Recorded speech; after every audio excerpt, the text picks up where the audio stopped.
Swarm the board with some of the hardest to remove units. Continue the onslaught with a lot of board control. This is Evasives, one of the most annoying decks in the start of Lorcana, and welcome to my deck guide. If you're not used to these type of videos, here's the glossary, and if you want any of this stuff on the screen, just go to the timestamps and that's what you'll get.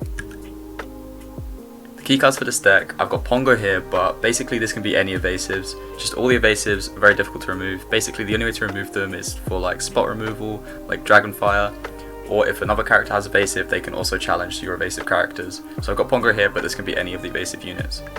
So we want to start off swarming the board with Evasive units, which are hard to remove, and then follow up with some mid-game board control in Maui and Genie, two of the strongest mid-game board control cards in the game in my opinion. Genie has Evasive also, and he can return an opponent's character card back to their hand, which can buy you a turn, which is really big for aggro. And then Maui just has Rush, and is very overstated with a 6/5 stat line, meaning that it can trade in at least 2 units before he dies. And in the final card, we've got some big game, late game finishes. It's like Cusco, can quest for free and is really hard to remove. Instead of the Evasive keyword, this one has Ward, so your opponent can't target it with any songs or actions or anything like that. And also, if they do manage to kill it, then they will banish the character that they have banished Cusco with in return. So a really good card for the late game. This is the deck list I've got. It's quite a simple one. We've just got all the Evasive units. We've gone with Ruby and Emerald because that's the 2 inks with the most Evasive units. So we've got a strong early game with Flim Rider, which will discard cards from your opponent's hand. Cheshire Cat, which will control the board for you. We've got some mid-game Evasives in Tinkerbell, Peter Pan, Pongo. Like I mentioned, Cusco with the late game. We've got Mad Hat, who can also quest for free and is inkable. More Evasives with Goofy. Mid-game board control with Maui and Genie. Then the late game, just annoying card in Mother Gothel, which basically says when she's exerted, the opponent can't quest. And then more big Evasives like Tigger and Mickey Mouse. We've also got 2 Shield of Virtues, which are really good, and I'll speak about those in just a moment. The main combo for this deck, there's only one. It's kind of like a board-centric deck, so you're just going to be playing your units out as you get them. But this is the one combo which will win you a lot of games. So Shield of Virtue allows you to pay free to ready a chosen character, but they can't quest for the rest of the turn. Cusco has the keyword Ward and can quest for free. So you quest for free, and then you pay free to ready him back up, and then they can't do anything to remove it other than, I think, the only card that can remove it is Be Prepared, which is a 7-cost board clear. And then you can just play another Cusco, and they need to respond with another Be Prepared. Overall, this combo will win you a lot of games, and it's kind of like a really expensive Evasive for the late game, which will just quest for an insane amount. As always, if you've seen any of my aggro videos, you know the Mulligan is mainly based around the first 3 turns. So I've got a 1-drop, a 2-drop, and a 3-drop. So I've got Duke or Westleton, I think is the only 1-drop. You kind of want to look for it. Don't look for it too hard, but you definitely want to find it, because you need to start off very explosive with this deck. Then we've got a Flim Rider as a 2-drop, just because he quests for a lot and is really annoying for the opponent to deal with that early on into the game. And then I've got Abu here just because it's a generic quest for 2, which is quite a lot. Decent stats for a free cost, but this could be any of the other 3-drops, like Cheshire Cat or Peter Pan. A very split up matchup spread in my opinion. Against Sapphire, they're going to want to ramp, so they're going to be quite slow. So by the time they get there, you'll already be questing for a lot and have a really strong board. And then their only answers are Let It Go and Hades for your Cusco. And then if you combine that with the Shield of Virtue combo, there is nothing they can do to remove your Cusco. Then I've got Amethyst in favourable as well. Amethyst wants to draw cards and kind of get to a later stage of the game as well. They do have a much stronger early game board, but you shouldn't have a problem racing them to 20. In Even, I've got Emerald and Amber. Emerald will kind of want to be doing the same thing as you. They want to be racing, so just kind of race them to 20, and you'll have the choices to make trades on the board. So it's more of a skill matchup. The reason you'll have the choices to make is because you'll have the Evasives and they won't. And then in Amber, they want to have a very aggressive early game as well, and they can ramp out into a mid game. So it's kind of just racing and not letting Amber control the board. And then in unfavourable, I've got Ruby and Steel. Ruby just has it is the control ink. It has so many options like Dragonfire and Be Prepared that we spoke about, which is the only counter for Cusco, I think. And then we've got Steel, which is just the king of mid-game board clears, with the Tinkerbell pings, Fire the Cannons, big early game units like Captain Hook, which can be a free 2/1 drop. Stuff like that will make it very hard for you to beat Steel with this deck. But other than that, very good matchup spread. There's matchups that you'll definitely win and matchups that you will probably definitely lose. But overall, if you choose it, if you want to take this to like a local event or a tournament, and you know that you're like seen as playing the ramp kind of style decks, definitely try this deck out and you'll have great success. Other than that, that's it for the matchups. I'm going to jump into some games now, show you how it's meant to be played and stuff like that. If you have any deck recommendations for deck guides, just leave them in the comments and I'll get around to it. Thanks so much for watching. Okay, going into game 1, we're going second this time, which we do want to go first, but we can work with it. We have a good turn 3 in Cheshire Cat. I think I prefer it to the Peter Pan. Good turn 2 of Flynn Rider, so I'm just going to go ahead and get rid of everything else. Maybe we can find our Duke of Wesselton. So there's the Duke, and we have lots of evasives, so that's great. Yeah, it's a typical aggro deck. It plays very simply. You just kind of want to play your cards, and then if your opponent can react to evasives, if they have the cards in the deck to do so, then they will, and if they don't, then it's free win. So it looks like they're playing a control deck, probably Amethyst Ruby, so they've inked a Maleficent there, which is not a great matchup for us, but we'll see if we can make it work. I'm going to go ahead and ink a Tinkerbell here. Yeah, we'll go ahead and do that.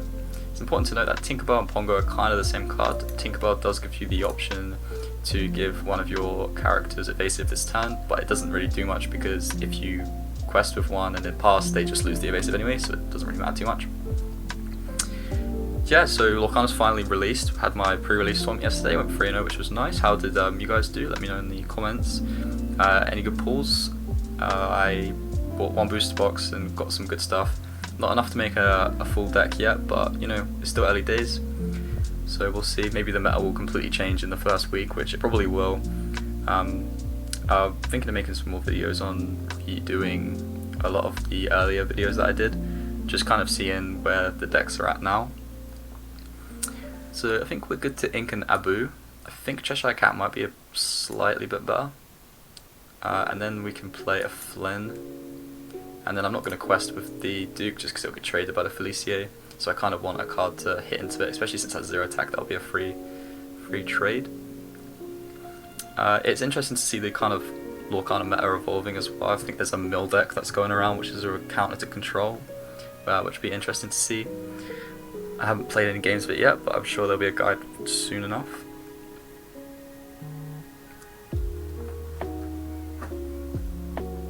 So opponent is playing Amethyst Ruby, so they're going to have a lot of control tools. So we kind of want to get going quite soon.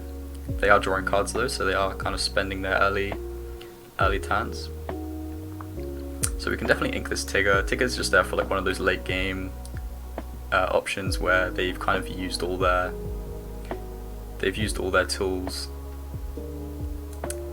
They've used all their tools. They won't have any Dragonflies left to get rid of the bigger stuff. So I'll just quest with Duke for now. I'm kind of okay to get a wide board. I kind of want to play around the Be Prepared on turn 7, especially since that card drawing. It's kind of a good thing to assume that they probably do have it. And then once I get these evasives going next turn, then we can start questing for a lot. There's a Rafiki with Rush, which is fine with me. So there's a Maui, which is getting inked, which makes me think they have another one in hand since it's a really good control tool. And we have another Pongo, so I'm going to just ink a Cheshire Cat. There's not really a need to keep it going, and I can drop a Pongo here. And then I will go ahead and quest with both of these. If they want to clear these Flynns, they're going to have to discard 2 cards, which might be good for us. Like I say, we kind of want to get to the mid-game stage of just playing evasives and then end up quite big. Opponent's still 3 turns away from Be Prepared, so they haven't got any ramp in that deck, which is quite good for us. It's interesting to see kind of like decks develop as well, I keep saying, because in the matchup section of deck guides, I kind of want to pivot it into specific deck matchups rather than just, oh, this ink has this card, so it's a good counter, because it kind of works, but it doesn't at the same time. So our opponent's choosing to discard a card, and then they'll have to discard another card if they attack into this one, which they probably should do. Cool, so they got 2 cards in hand. They do have card draw with a Magic Mirror though, but it's just slowing them down to see what they discarded. An Elsa and another Rafiki, so that's good for us. So we can go ahead and ink this cat now, so we're just going to pivot into this kind of evasive playstyle, quest for 2 each time, already at 7. I'm not feeling too good though, I'll be honest. I feel like we're about to get Dragonfired 5 times in a row, and then we're about to get Be Prepared into just big cards. But evasives are super tricky to deal with, especially in like an early meta where people haven't really got the text for them just yet. Oh, there's a Felicia shift, which is kind of good for us actually. So that's all their ink gone, and they still can't deal with the evasives. They can start questing, but they will definitely lose if they decide to try and race. We've only got one card in hand too.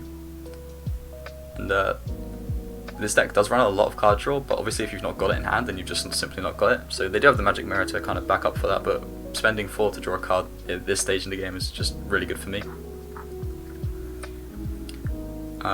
Yeah, this is just a very annoying deck. It's like, even the cards that aren't evasive are annoying as well, because they're discarding cards and, you know, letting you draw cards and stuff. I'm definitely gonna play this the Mad Hatter, sorry, it's gonna let me draw some cards, and I'm gonna quest for 4 with the evasives.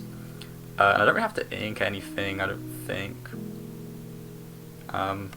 Questing for 7 next turn. No, I think I will just pass. I kind of want to have these cards in hand. The only things that you have to think about is like, maybe if I top deck a Genie, I could just ink something and bounce the Felicier, but if I get the like Mickey, then I can just start inking from there, because I've got quite a good board state at the moment. And then if we quest for 7 next turn, we'll be on 18, which means only one of these evasives needs to survive, and we'll play another one, so they'll have to kill 3 evasives, which they will be at 7 actually, so it might be worth not doing that. But they will slow themselves down as well, and once they play Be Prepared, we can just spam the board with more evasives that they have to deal with. Now, evasive decks in any card game kind of start off really strong and hated, but they always tend to be kind of in the middle. Like, they have the matchups that you win and the matchups that you lose. So we'll play another Pongo here, and then we'll just fully quest up. Like I say, we're at 18, so the opponent does need to play Be Prepared to kind of deal with this.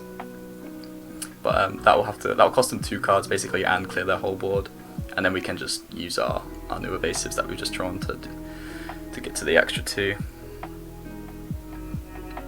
So there's an Elsa, so they can't play Be Prepared anymore, so I think that's going to be game 1 going to us against one of the best decks in the game, in my opinion. It's a very controversial take at the moment, I know, but get to draw a card with that, which is great. And yeah, I think the evasives beat the control.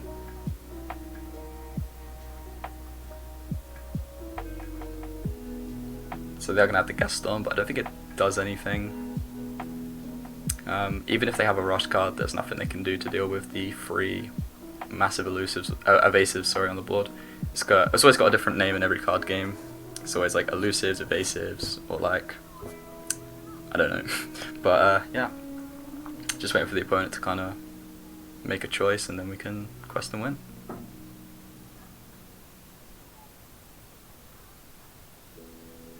Oh, so they're going to sing Be Prepared. Okay, so that slows us down 1 turn. Don't know why it took them so long to think about that, but it did. There's a Gaston. I can play Maui, I'm not going to do that. I will just play a Tinkerbell and pass.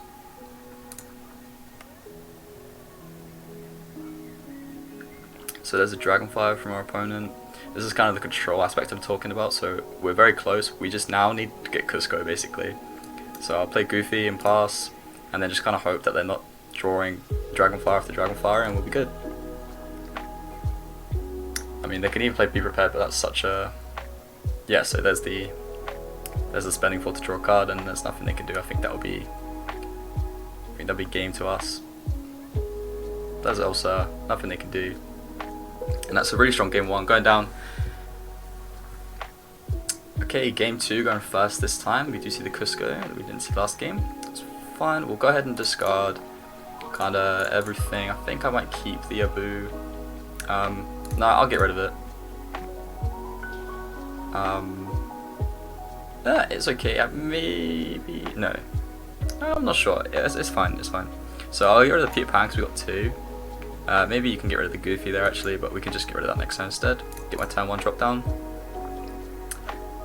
Turn 1 in this game is kind of like, I don't know, you don't really have to play anything. Inking is just fine. Unless you're playing Amber, in which case you really want to get the turn 1 drop, and then you can play the Simba to bodyguard protect it. But other than that, I think, you know, as long as you ink and you go first, it's fine. But you know, if they don't play anything turn 1, then we're looking quite good. They play a Hook, so we're playing against Amethyst Steel, so another bad matchup. But you know, it's fine, it's fine. So I can ink the Goofy here, and I can just get a shield prepared, basically. And then I will quest for this, because I'm happy to trade this. I don't want it to just die to a Tinkerbell. on turn 4 anyway. So next time we can start the evasive plan of going Peter Pan into Pongo, and then we can go turn 6 Genie, and then hopefully we can find a turn 5 Cusco with the shield, and we can just start questing for a lot. It's kind of the plan. Oh, we did get a Flynn, which is great, so we'll ink a Pongo.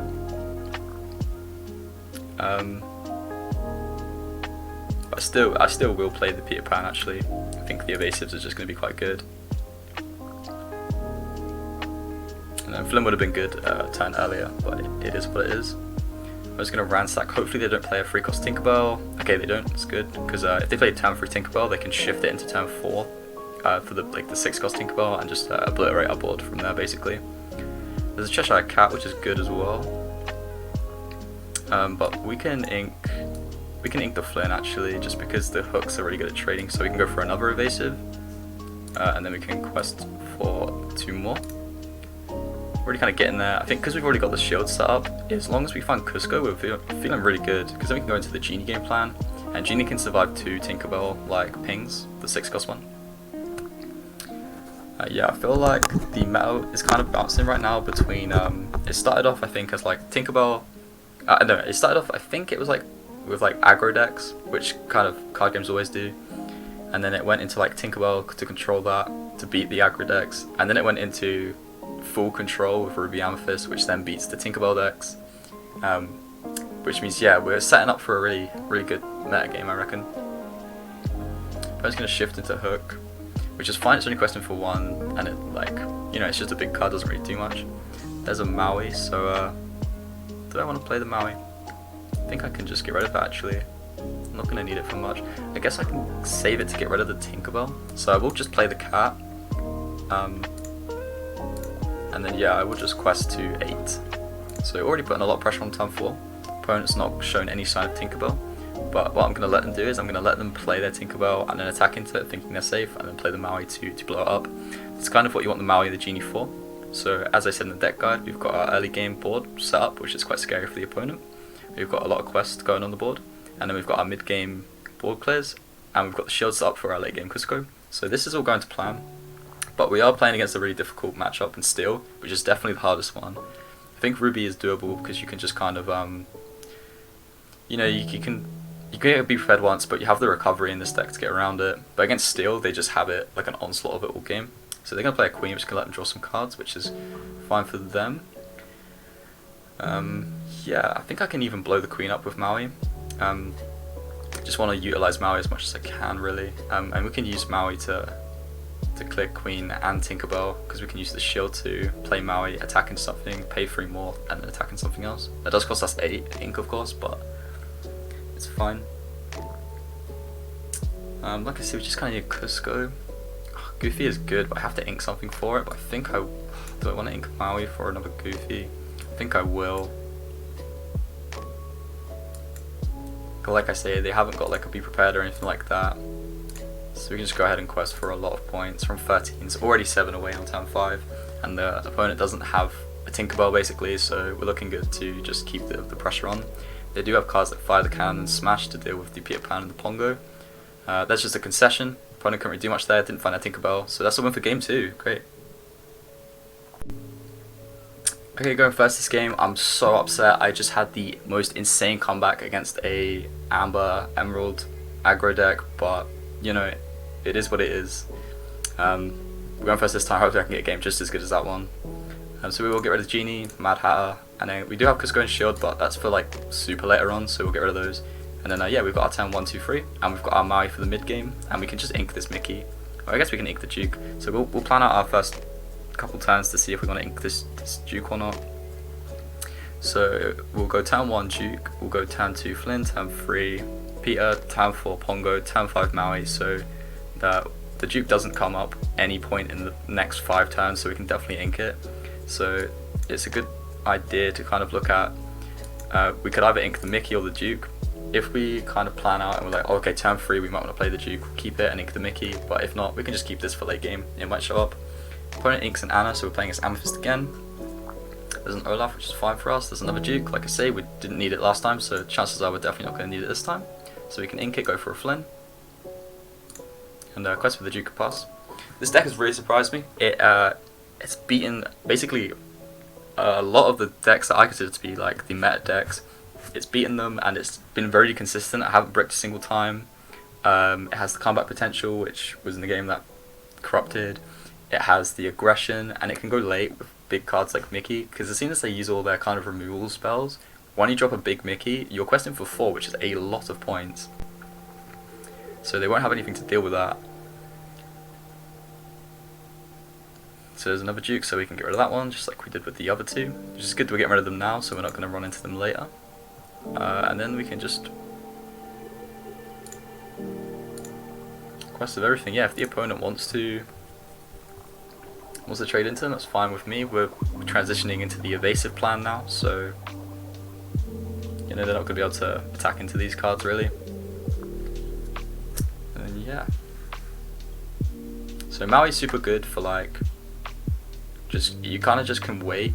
If they play if you're playing as Amber, if they play a Simba, you can just kind of wait and then attack into it on turn 5 and then kind of clear the board that way because it's so unexpected. I think Rush is a really undervalued keyword currently. I reckon it will definitely pick up some momentum though very soon.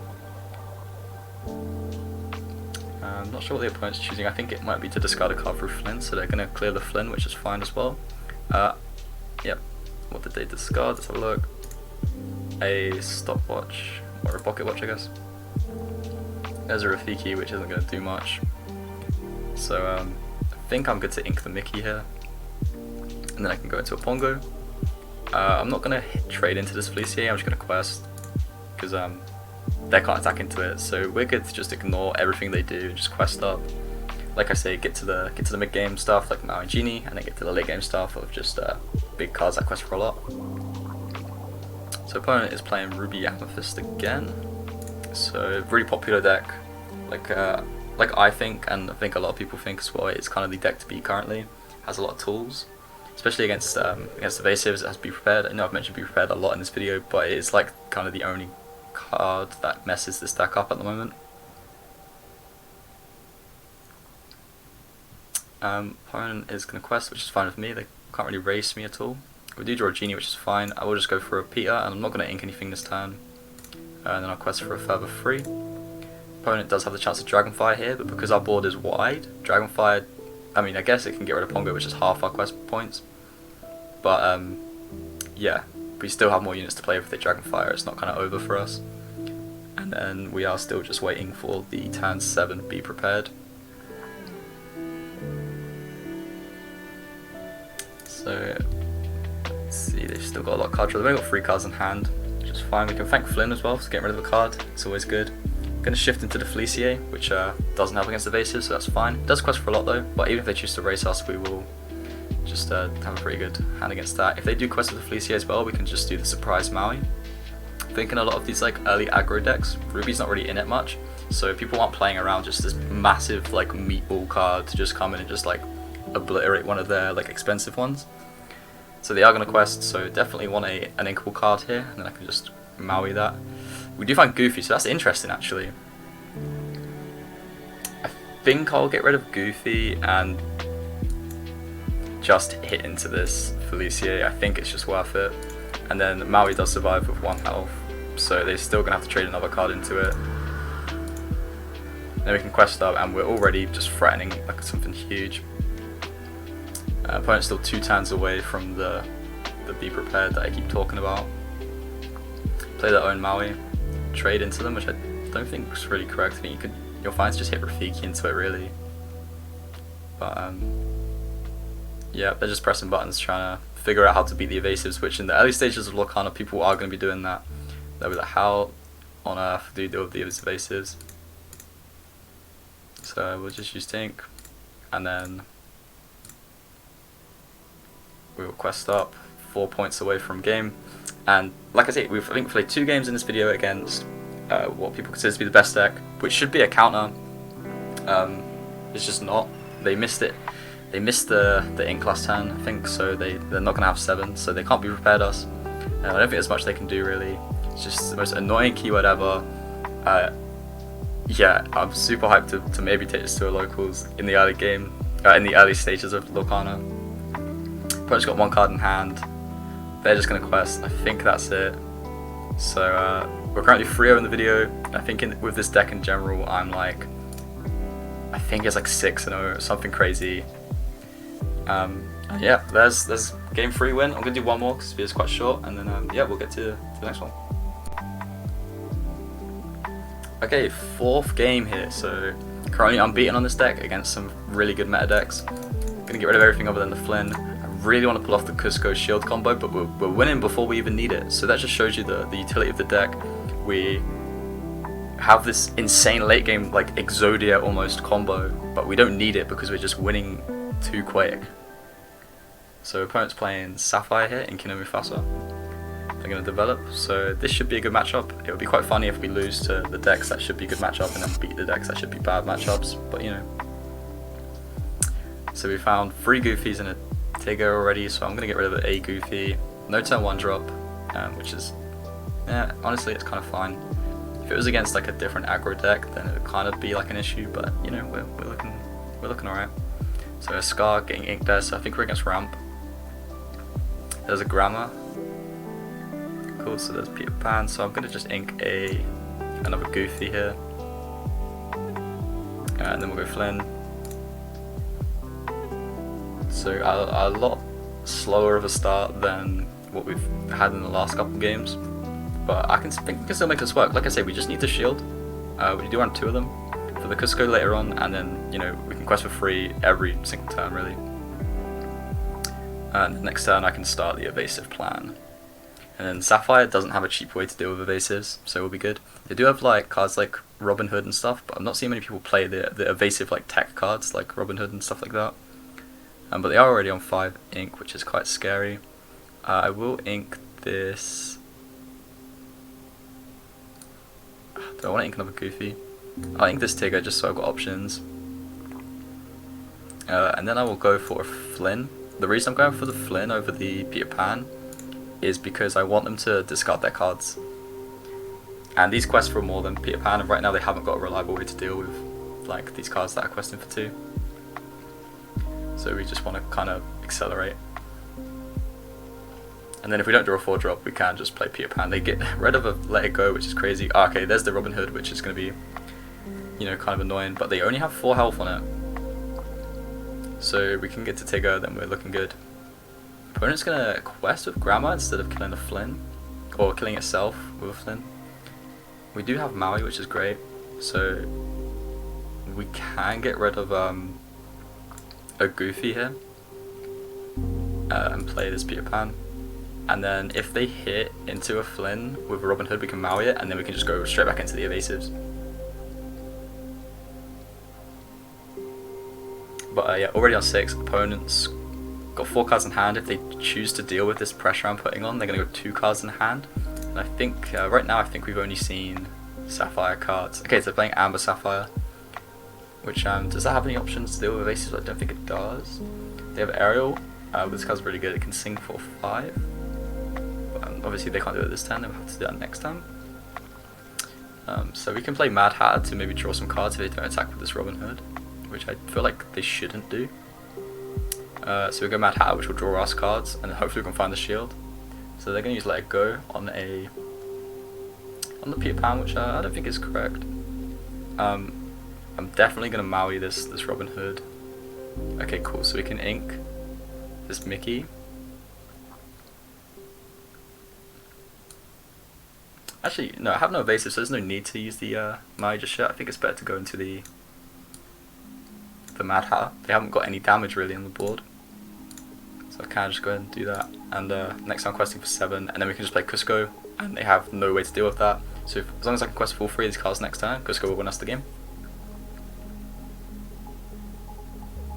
So once again, kind of just showing off, you don't really need to play the evasive style, you can just use the insane aggro package that Emerald has currently. And there's the opponent's last card. It's great, they are finally going to start trading up. They're obviously not going to discard any cards because they have none, which, I mean, it works for me.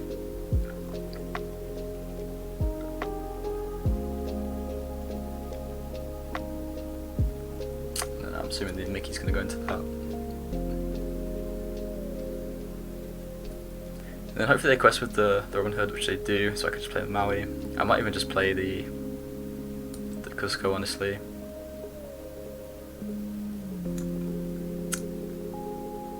Yeah, I'm just going to play Cusco, and then I'll quest with the Mad Hatter.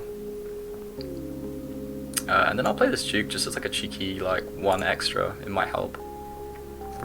It looks like they got no card draw. They might have Rapunzel, but right now it's only drawing the 1 card, which is fine with me. You get to draw a card with the Mad Hatter. And then we can actually use this Duke to hit into the Robin Hood, which is fine with me. There's another aerial.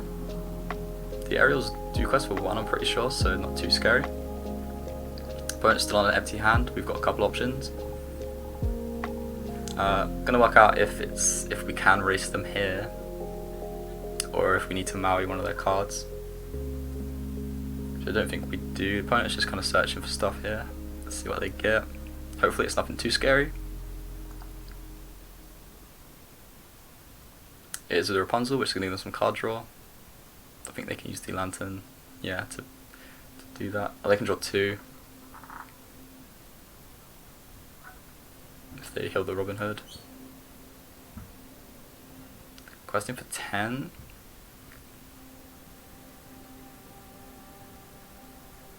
So if I'm questing for 4 next turn.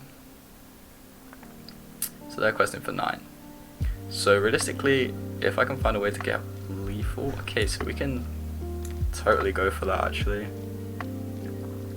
So what kind of best thing to do? So if I quest for 4 now, we'll be on 17, and then we just need to have 3 quests on the next turn.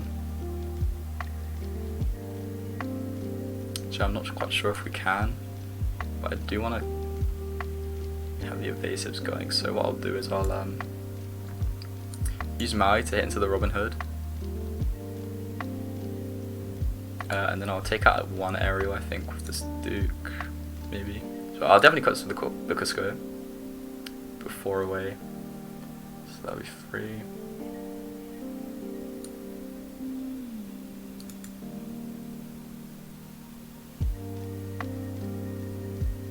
And then they're doing for 7. So if I get rid of that, they go to 6. It doesn't really change much, so I might as well quest.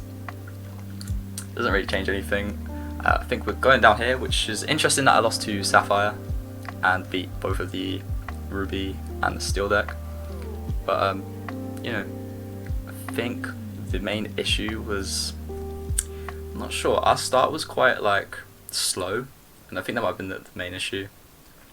As I said in the Mulligan guide of the video, you have to kind of have a very explosive start, and I don't think we had that necessarily. We could have maybe gone into an evasive game plan a little bit sooner, so I feel like we didn't really get to an evasive game plan. We could use Gothel, it's like 1 turn too slow though. Basically, they can't quest when this card's quested, so it comes up in these situations, but like I said, I think it's just 1 turn too slow.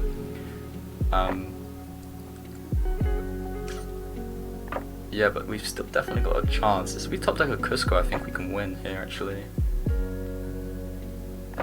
So that will go down, so they're trading up, which is good. And then the ward keyword is nothing that we necessarily care about. So they're not questing, which is good, so we just need Cusco really. And we can totally go into Gothel as well, or even Tigger. We can just go evasives now. There's another Rapunzel, so they're going to be drawing cards, but I don't think they've got anything to really deal with evasives now, because if they like have another Robin Hood, they're going to have to give it a turn to ready up, so we can just kind of take advantage of that slowness. So they do exactly have lethal on board.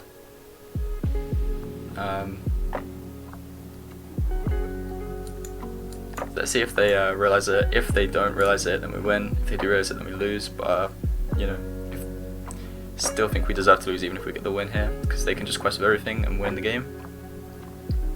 But if they misread that, then we can just quest for free and win. Looks like they are fully aware, which you know you should expect your opponent to be aware if they've got game. And yeah, we're going to be taking a loss on game 4. But other than that, I enjoyed the games a lot. It's such a shame that that one game corrupted because it was really good.